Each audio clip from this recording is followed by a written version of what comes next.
Hi guys, welcome back to my channel and welcome to a new video. Today I'm going to review The Rainmaker by John Grisham. So I started this book in 2021 and I've talked about this before. For a number of reasons I couldn't finish it, and it was one of the first books that I finished in 2022. And it is my second John Grisham, but let me tell you, John Grisham, it's on his way to becoming one of my favorite authors. I just love his stories. They're just so full of everything. You have drama, you have romance, you have faith and mystery. It's just, I loved it. I checked it out, and this book, The Rainmaker, is listed as a legal thriller, and as most of his books are actually, because most of his books deal with lawyers and the police and criminal cases, and it's just really interesting because usually when I read thrillers, it's always from like the victim perspective or the police perspective, never from the lawyer perspective. And I think it's a new favorite genre of mine. I'm not sure. I'm really enjoying these legal thrillers. I have another one, The Whistler, to read, and the book fair is about to start in a few weeks, the annual book fair in my city, and we are going to look for John Grisham's books, especially these old editions, because I love them. They're really nice. So The Rainmaker, we follow Rudy Baylor. He just finished, or he's about to finish at the beginning of this book, university to become a lawyer. And he has this idea that life is going to be great. You know, I'm going to be a lawyer. I'm going to have to work really hard for a couple of years to be someone in whatever company I'm in, and to make a name for myself and make some money, and then I'm gonna meet this nice girl and we're gonna get married and it's gonna be awesome. Just awesome. Just money and cars and trips and whatever. He comes across as just being very entitled. He's good. He knows he's good. He's not humble at all. Everything is going great, and then one day he wakes up and everything falls apart. Just everything. And he has to change his mind. He has to adapt and replan everything for his life. Otherwise, he won't be able to make it. He has a hard time finding an internship to have before the bar exam. I almost forgot the name.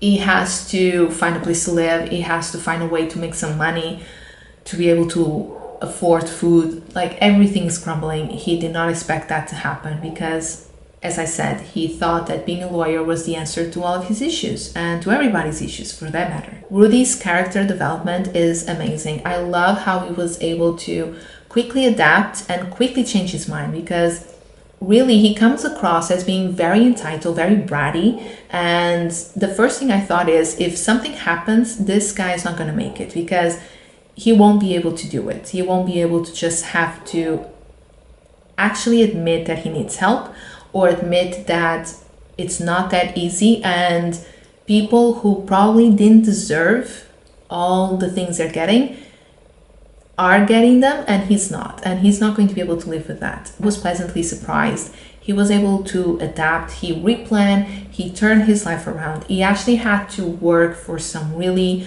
weird, suspicious people for a while, but he was able to just make the best of it and go through it. Now, you're probably thinking, this book is really thick. It is 598 pages long, just under 600 pages. Don't tell me this is all about him and his character development. It is not. While we're getting all of this change and development, and Rudy changing his perspective on life and adapting, he's also working with the Black family. The Black family has this case. Rudy met them when he was doing this project for school, and he was giving like pro bono legal advice to older people as part of the project, just for the students to understand how you do it.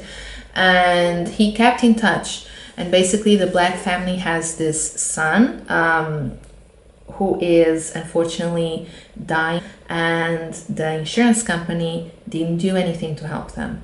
And they have a solid case. Unfortunately, they do not have the means to go forward with it. And Rudy is helping them. And I think the fact that he's dealing with a black family also helped him develop and grow as a human being, because at first I think he was doing it for the money. He was doing it to get his name out there, because it is an important case and a solid case.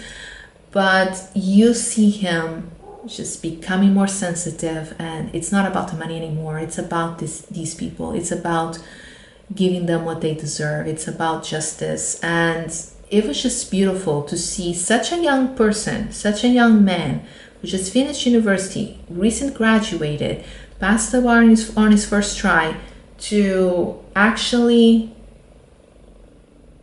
change so much. Because sometimes, sometimes I look and I still see so many people, even students of mine, or sometimes they're not my students, but I know them, and they have this feeling that everything is easy, and no worries. If I can't do it, my parents are there for me and families are for me, and that's great. It's great if you have that, if you have that safety net, but you can't just think that it's always going to be there. Things change, life changes like that, and that was really weird. And I don't think kids these days are aware of that. It was so wonderful to see Rudy grow up, becoming more mature. It's just, wonderful. It was really, really wonderful. I do have to say that there were some moments that were, important for the story, but at the same time, I wish they were not the focus. So I wouldn't say this book is a 5-star for me. It's like a 4.5 if I had to give it a rating, which I usually don't.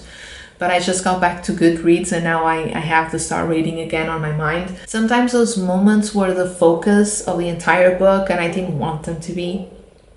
I was more concerned with the case and with Rudy and his development. But it is what it is, and it wasn't my favorite thing, but they were important for the story. Everything in this book is important. Everything. There's nothing here that I would say I could remove this and it would be the same book. They were not my favorite, but still.